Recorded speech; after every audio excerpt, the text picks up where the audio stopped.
Friends आज ये video जो हम लेकर के आए हैं आप लोगों के लिए अवध यूनिवर्सिटी का है। अवध यूनिवर्सिटी का एग्जामिनेशन जो है कल से है, ठीक है। आप लोग ये क्वेश्चन कर रहे हो कि मैम गेस क्वेश्चन बता दीजिए। देखो आप लोगों को नोट्स, गेस क्वेश्चन, ये सभी चीजें हमारे ऐप पर जो है मौजूद है। आप जाकर के ऐप जो है प्ले स्टोर से डाउनलोड कर सकते हो। ऐप कैटलिस्ट सोनी है, वहां पे डालोगे प्ले स्टोर में, वहां पे आ जाएगा, उसको आप डाउनलोड कर लो और वहां पे आपको स्टोर में जाना है ऐप पर और वहां अवध यूनिवर्सिटी लिखना है। तो अवध यूनिवर्सिटी से रिलेटेड आपको गेस क्वेश्चन वहां पे दिया गया है, हिंदी एंड इंग्लिश दोनों में, और नोट्स है। तो आपको जो लेना है आप वहां से परचेज कर सकते हैं। इसके अलावा आप लोग पूछ रहे हो कि मैम गेस क्वेश्चन के बारे में भी बता दीजिए। तो बिल्कुल हम लेकर के आए हैं आज ये वीडियो जो है स्पेशली जो अवध यूनिवर्सिटी के स्टूडेंट के लिए है। आपके जो 3 मेन पेपर हैं, तीनों पेपर का हम गेस क्वेश्चन यहाँ पर देखने वाले हैं। जैसे पहला नॉलेज एंड करिकुलम है, साइकोलॉजिकल है, एंड तीसरा आपका जो है एजुकेशनल आईसीटी से रिलेटेड है। तो ये तीनों पेपर के गेस क्वेश्चन को आज हम इस वीडियो में बताने वाले हैं। सो फ्रेंड्स, अगर आप हमारे चैनल पर नए हैं तो चैनल को सब्सक्राइब कर लीजिए, बेल आइकन को हिट कर दीजिए। बीएड से रिलेटेड हर तरह की इंफॉर्मेशन, न्यूज, आप लोगों को नोट्स, क्लासेस, सभी चीजें आपको आपके इस चैनल पर प्रोवाइड किया जाता है। तो चैनल को सब्सक्राइब एंड शेयर जरूर कीजिएगा। चलिए भाई, सबसे पहला तो हमारा है क्वेश्चन नॉलेज एंड करिकुलम का। बच्चों के लिए सबसे डिफिकल्ट पेपर होता है। आप लोग खुद ही बोलते हो कि मैम ये पेपर हमें बहुत ही डिफिकल्ट लगता है। एक्चुअली में ये डिफिकल्ट इसलिए आपको लगता है क्योंकि इसमें फिलॉसफी है, दर्शन है, जो चीजें आज के टाइम में अगर हम बात करें तो ज्यादा हम उसके बारे में ना सुनते हैं, ना पढ़ते हैं, ना देखते हैं, वो चीजें पढ़नी है इसलिए लगता है। लेकिन ठीक है, जो आपके हैं चैप्टर उसके अकॉर्डिंग मैं बता रही हूं। सबसे पहला क्वेश्चन तो आपका पाठ्यक्रम से आएगा। करिकुलम किसे कहते हैं, यहां से। तो देखो ये क्वेश्चन 2 तरह से पूछा जाता है। एक तो सिंपल वे में पूछ देगा कि पाठ्यक्रम का क्या अर्थ है, ठीक है, और उसकी परिभाषा बताइए, ये एक हो जाता है। दूसरे क्वेश्चन में आपका ये पार्ट पूछता है कि पाठ्यक्रम के निर्माण के सिद्धांत क्या है, यानी कि करिकुलम को बनाने में क्या क्या सिद्धांत है, ये चीजें। तो ये क्वेश्चन आपको अलग अलग पूछा जाएगा। पहला क्वेश्चन रहेगा पाठ्यक्रम के अर्थ और परिभाषा, इसकी विशेषता, ये सब बताइए। एंड दूसरा क्वेश्चन अगर पूछा जाएगा तो ये आपके सिद्धांत के बारे में रहेगा। तो ये दोनों आपको पाठ्यक्रम करिकुलम से करना है। सेकेंड क्वेश्चन आपका आ जाएगा ज्ञान, यानी कि नॉलेज क्या है। नॉलेज से भी जो है 2 तरह के क्वेश्चन फिक्स समझो। एक तो नॉलेज का डेफिनेशन यानी परिभाषा पूछ देगा, क्या है वो पूछेगा। एंड दूसरा सोर्सेस ऑफ नॉलेज, नॉलेज के सोर्स क्या है, कहां से जो है हमें ज्ञान की प्राप्ति होती है, तो ये चीज। एंड तीसरा भी एक पूछता है, लेकिन वो अवध यूनिवर्सिटी में ज्यादा पूछता नहीं है, बट मैं स्टूडेंट को सजेस्ट करती हूँ कि कर लो, टाइप्स ऑफ नॉलेज। ये नॉलेज जो है कितने तरह के होते हैं, ये 3। तो ये 3 तरह के क्वेश्चन आपको ज्ञान वाले टॉपिक से कर लेने हैं। तीसरा आ जाते हैं शिक्षा प्रणाली। यहाँ पे 3 है क्वेश्चन। एक्चुअली ये मुस्लिम शिक्षा प्रणाली, वैदिक एजुकेशन और एक आपका बुद्धिस्ट है। इन तीनों में से अवध यूनिवर्सिटी में कोई एक रहता है कंपलसरी तौर पे। तो यहाँ पे हम आपको मुस्लिम शिक्षा प्रणाली बता रहे हैं, लेकिन इसके साथ साथ मैं बोलूंगी कि वैदिक एजुकेशन सिस्टम भी कर लेना कि वैदिक शिक्षा प्रणाली क्या है। तो यहाँ पे आपको 2 क्वेश्चन, इन तीनों में से एक फिक्स रहता है। मैं सभी क्वेश्चन जो बता रही हूँ फिक्स क्वेश्चन बता देती हूँ आपको। फिर आ जाते हैं शिक्षा को लेकर के। शिक्षा से आप क्या समझते हैं, एजुकेशन से क्या समझते हो, एजुकेशन के टाइप्स क्या हैं, एजुकेशन के कैरेक्टरिस्टिक क्या हैं, ये सारे क्वेश्चन रहेंगे। तो एजुकेशन का पार्ट आपको करना है। नेक्स्ट क्वेश्चन है एजुकेशन और दर्शन का संबंध, relation between education and philosophy, ये क्वेश्चन एक रह सकता है। तो या दर्शन और एजुकेशन, देखो सिंपल इसका याद करने का तरीका मैं बता दूं। एजुकेशन का डेफिनेशन तो आप अलग से कर रहे हो, दर्शन का भी डेफिनेशन अलग से कर लो, फिलॉसफी किसे कहते हैं उसको भी अलग से कर लो। और जब भी ऐसा क्वेश्चन आएगा दोनों के बारे में बता दोगे, अंदर जब दोनों के बारे में आप बताओगे तो उसमें क्लियर अपने आप हो जाता है कि ये दोनों जो है एक दूसरे पे डिपेंडेंट है। अब आ जाते हैं जीवन परिचय को लेकर के, यानी कि फिलॉसफी ऑफ लाइफ जो एजुकेशन के बारे में दिया गया है। तो ये फिलोसोफर से क्वेश्चन रहता है। अरविंदो घोष है, महात्मा गांधी है, रविन्द्रनाथ टैगोर है, रूसो है, इन 4 में से कोई एक क्वेश्चन रह सकता है। मतलब रहेगा 2, लेकिन लिखना आपको एक पड़ेगा, ठीक है। यहाँ पे मैं अरविंदो घोष बता रही हूँ, लेकिन इसके साथ साथ रूसो कर लेना और एक महात्मा गांधी कर लेना, ठीक है। ये 3 क्वेश्चन यहाँ पे।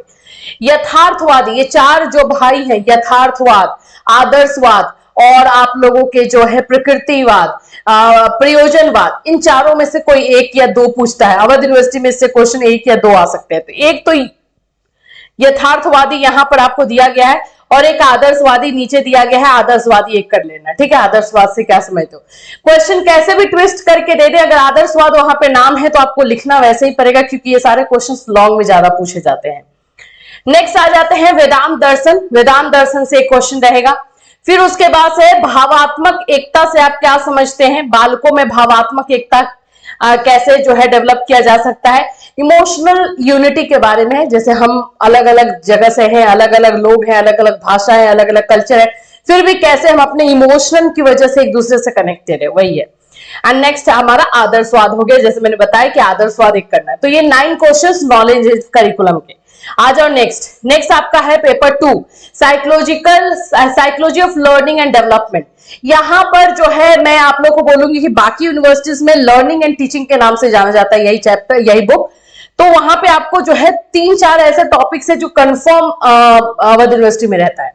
सबसे पहला तो यहां पर क्वेश्चन जो है आपका ये इंडिविजुअल डिफरेंसेस बिल्कुल करना है। एक यहां पे भी देख लो, developmental stage wise characteristic of the learner. Learner का जो है स्टेज वाइज किस तरह से जो है डेवलपमेंट होता है, स्टेज वाइज, यानी इन्फेंसी की अवस्था, शैशव अवस्था में, बाल्य अवस्था में, किशोरावस्था में कैसे डेवलपमेंट होता है। ये बहुत ही वाइड पर्सपेक्टिव वाला क्वेश्चन है। आपको शैशव अवस्था, किशोरावस्था, बाल्य अवस्था, ये तीनों को ध्यान में रखना होगा और करना होगा, तब जाकर ये क्वेश्चन कंप्लीट कर पाओगे। फिर आ जाते हैं थ्योरी में। तो जिन पाइगेट की थ्योरी कॉग्निटिव डेवलपमेंट की थ्योरी है, जो लगभग आता है ज्यादातर। Meaning and definition of educational psychology. Educational psychology क्या है, इससे क्वेश्चन है। एजुकेशनल साइकोलॉजी जैसे आप लोग जानते हो कि ये जो है शैक्षिक मनोविज्ञान है। शैक्षिक मनोविज्ञान से क्वेश्चन एक फिक्स रहेगा। फिर उसके बाद से आ जाते हैं हम यहाँ पर importance of heredity and environment for teacher, यानी कि आप लोगों के जो है बच्चों में जो आनुवंशिकता होती है, पर्यावरण होता है, बच्चों के विकास में कितना इंपॉर्टेंट रोल प्ले करता है। एंड बुद्धि के प्रमुख सिद्धांत, बुद्धि से क्वेश्चन फिक्स रहता है। बुद्धि से आप क्या समझते हो, उसकी विशेषता बताइए एंड इसके सिद्धांत कौन कौन से हैं। ये 3 तरह के क्वेश्चन बुद्धि से करना पड़ेगा। नेक्स्ट आपका आ जाता है समायोजन, जिसको हम एडजस्टमेंट बोलते हैं। फिर थ्योरी में आ जाएंगे, थॉर्नडाइक की थ्योरी भी आप लोग का इसमें जो है लर्निंग से पूछा जा सकता है। फिर आ जाते हैं शिक्षार्थियों पर एवं समुदाय के प्रभाव की विवेचना कीजिए। कम्युनिटी का असर जो है बच्चों पर, देखो लर्नर के ऊपर जो है कम्युनिटी, समुदाय, स्कूल, टीचर, पेरेंट्स, फैमिली जिसको बोलोगे, इनका जो है क्या प्रभाव होता है, उनके विकास पे क्या प्रभाव पड़ता है। मानो कि किसी की फैमिली में जो है ज्यादा लड़ाई झगड़ा होता है तो उस बच्चे का डेवलपमेंट कैसा होगा, और उसी किसी फैमिली में जो है बहुत ही ओपन अप है, बच्चे अपनी बातों को रख पा रहे हैं, तो उसका डेवलपमेंट कैसे होगा। ये चीजें आपको यहाँ पे लिखनी होगी। आ जाता है पेपर 3 में एजुकेशनल टेक्नोलॉजी एंड आईसीटी। सबसे पहले तो एजुकेशनल टेक्नोलॉजी क्या है ये आपको कर लेना है, उसकी इंपॉर्टेंस क्या होते हैं, उसके कैरेक्टरिस्टिक क्या होते हैं, ये फिक्स क्वेश्चन, घुमा फिरा के क्वेश्चन दे सकता है लेकिन इससे रहता है। शैक्षिक प्रौद्योगिकी यानी टाइप्स ऑफ एजुकेशनल टेक्नोलॉजी, यहां पर थोड़ा समझना। एजुकेशनल टेक्नोलॉजी का जब टाइप्स आता है तो इसमें 3 तरह के टाइप्स हैं। एक आप लोग का सॉफ्टवेयर वाला हो जाता है ना, और एक आप लोग का हार्डवेयर हो जाता है, ठीक है, और एक आप लोगों का जो है सिस्टम हो जाता है। तो ये तीनों में से कोई एक भी क्वेश्चन पूछ सकता है। सॉफ्टवेयर से आप क्या समझते हो, इसका हिंदी में बोलते हैं कोमल उपागम से आप क्या समझते हो, हार्डवेयर से जो है आप क्या समझते हो, कठोर उपागम से क्या समझते हो। तो इस तरह के अलग से भी ये पूछ सकता है। तो ये टाइप्स ऑफ आपको करना ही करना है किसी भी तरीके से, तीनों टाइप्स को आपको क्लियर रखना है। लेवल्स ऑफ टीचिंग, इसमें लेवल जो टीचिंग के लेवल है इसमें भी वही बोलूंगी। मेमोरी लेवल होता है, अंडरस्टैंडिंग लेवल होता है, आपका रिफ्लेक्टिव लेवल होता है। तो मेमोरी लेवल जिसको हिंदी में स्मृति स्तर बोलते हैं, स्मृति स्तर क्या है, आप उससे क्या समझते हो, इसको अलग से भी क्वेश्चन पूछ सकता है। तो ये शिक्षण के स्तर को आपको पूरा कंप्लीट करना है, अलग से पूछेगा, साथ में पूछेगा, आपको आंसर दे दोगे। आ जाते हैं हम नेक्स्ट आप लोग का इंफॉर्मेशन एंड कम्युनिकेशन टेक्नोलॉजी। एक फिक्स क्वेश्चन इससे रहता है, 10 नंबर का क्वेश्चन इसमें माना जाता है, 10 से 15 नंबर का, या तो लॉन्ग में या तो शॉर्ट में क्वेश्चन रहेगा अवध में। तो यहाँ पे इंफॉर्मेशन एंड कम्युनिकेशन टेक्नोलॉजी के पक्ष के बारे में जो आपको बताना है, जैसे कि डिकोडर होता है, एनकोडर होता है, कम्युनिकेशन करते समय एक रिसीवर है तो एक सेंडर है, ये सब क्या है उसके बारे में। नेक्स्ट आ जाते हैं शिक्षण की अवस्थाएं। 3 अवस्थाएं होती हैं शिक्षण की, स्टेजेस ऑफ द जो हमारा टीचिंग है, फेजेस ऑफ टीचिंग है, स्टेजेस ऑफ टीचिंग बोलते हैं। 3 अवस्थाएं हैं, प्री एक्टिव है, आप लोग का इंटरएक्टिव है, पोस्ट एक्टिव है। तीनों अलग अलग भी पूछ सकता है, तो तीनों का डेफिनेशन अच्छे से करना। सबसे पहले तो प्री एक्टिव जो है वो ज्यादा पूछा जाता है, तो तीनों का आपको करना है। नेक्स्ट आ जाते हैं ई लर्निंग से क्वेश्चन है। ई लर्निंग से आप क्या समझते हैं? ये क्वेश्चन जो है ई लर्निंग के बारे में रहेगा, तो इसमें आपको इससे क्या समझते हैं, इसकी विशेषता क्या है, इसके उपयोगिता क्या है ये। फिर उसके बाद वीडियो कॉन्फ्रेंसिंग से आप क्या समझते हो? वीडियो कॉन्फ्रेंसिंग हो सकता है, सीसीटीवी पूछ सकता है। यहाँ पे जो है आप लोगों के इलेक्ट्रॉनिक जो भी हम यूज करते हैं एज अ टीएलएम एजुकेशन में, उससे आ सकता है। तो ये हो सकता है, प्रोजेक्टर हो सकता है, प्रोजेक्टर का यूज कैसे होता है, ये सभी क्वेश्चन। नेक्स्ट 8 नंबर है आईसीटी की अवधारणा, इंफॉर्मेशन कम्युनिकेशन टेक्नोलॉजी से आप क्या समझते हैं और इसके जो है फंक्शन यानी कि इसके कार्य क्या है, ये जरूरी है। जैसे पूछ सकता है कि आजकल के एजुकेशन में जो है इंफॉर्मेशन कम्युनिकेशन टेक्नोलॉजी ने आईसीटी का क्या इंपॉर्टेंट रोल है, उसको बताइए। आप कैसे कह सकते हैं कि आईसीटी के बिना जो है एजुकेशन अधूरा है, इस तरह का क्वेश्चन। ठीक, फिर आ जाते हैं हम लोग सूचना एवं संचार। फिर यही है educational function of information and communication technology, इसका जो है कार्य क्या होता है आप लोग का आईसीटी का। फिर है ब्लेंडेड लर्निंग क्या है ये। तो ये 10 क्वेश्चन आप लोग के आईसीटी के।